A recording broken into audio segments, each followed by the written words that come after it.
ఒకానొక అడవిలో 4 ఎద్దులు ఉండేవి. అవి చాలా బలంగా ఉండేవి. అవి ఒకదానితో ఒకటి చాలా స్నేహంగా, కలివిడిగా ఉండేవి. అడవికి రాజైన సింహం కన్ను వాటి మీద పడింది.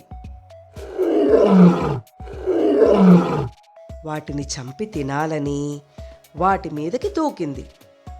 కానీ అవి ఒక్కటిగా సింహం పైకి దూకేసరికి వాటి ముందు సింహం నిలవలేకపోయింది.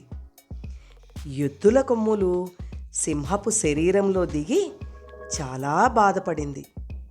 సింహం గాయాలను చూసిన నక్క వాటిని విడదీసి చంపటం తేలిక అని సలహా చెప్పింది.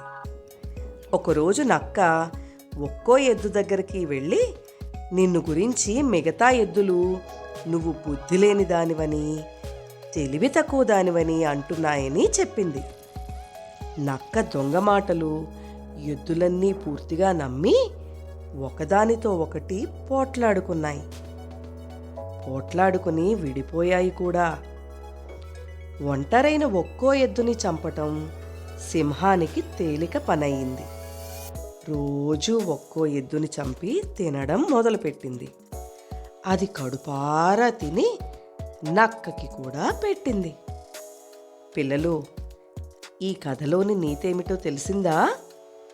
కలిసిమెలిసి ఉంటే ఎంతటి కష్టాన్నైనా తేలిగ్గా ఎదుర్కొనవచ్చు.